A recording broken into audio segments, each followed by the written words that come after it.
ওমর এত মানুষ, অথচ মৃত্যুর সময় ওমরের হাল শোনো। আখিরাতের ফিকির আমরাও করি, তারাও করেছেন।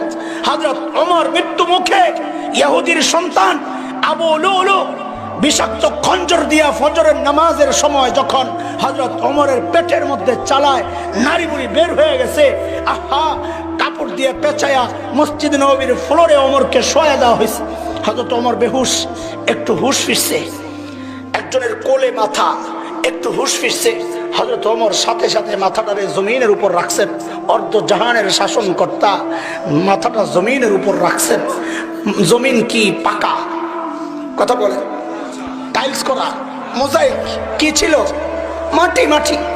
হযরত ওমর মাথাটাকে জমিনের উপর রাখছেন, রেখে হযরত ওমর গালগুলা জমিনের সাথে এরকম ঘষতেছেন আর বলতেছেন, ওয়াইলুল লাকা ইয়া ওমর ইল্লাম ইয়াগফির লাকা রাব্বুক।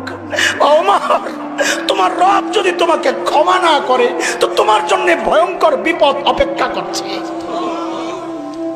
ওমরের আখিরাতের এত টেনশন, আর আবু বকরের আখিরাতের টেনশন।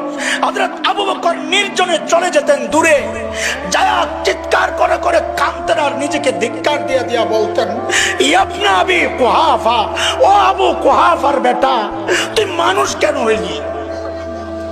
তুই মানুষ কেন হইলি? গাছের পাতার দিকে তাকায়া তাকায়া আবু বকর কাঁদতেন আর বলতেন, ইয়া লাইতানি কুনতু ওয়ারাকা, আমি যদি মানুষ না হইয়া গাছের পাতা হইতাম তাহলে তো মালিকের সামনে আমার দাঁড়াইতে হইতো না। ওমরের আখিরাত নিয়ে এত টেনশন, আবু বকরের আখিরাত নিয়ে এত টেনশন। যাদের করা দরকার আমার মতো পাপীদের, তাদের কোনো টেনশন নাই।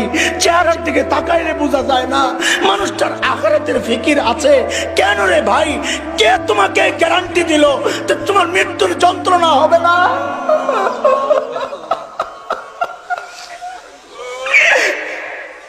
কে গ্যারান্টি দিছে? কে গ্যারান্টি দিল যে কবরে আযাব হবে না?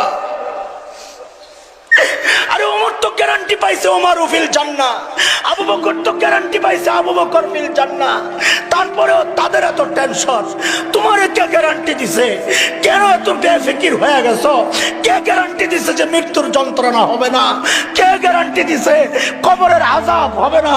কে গ্যারান্টি দিছে হাসরের পেরেশানি হবে না?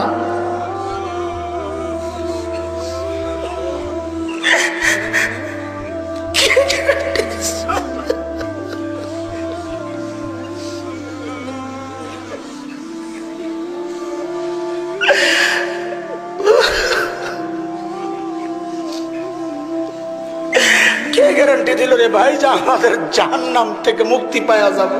কে গ্যারান্টি দিচ্ছে? কেন এমন অবস্থা হয়ে গেল? কোনো ফিকির নাই, চলছে চলছে চলছে, কোনো ফিকির নাই।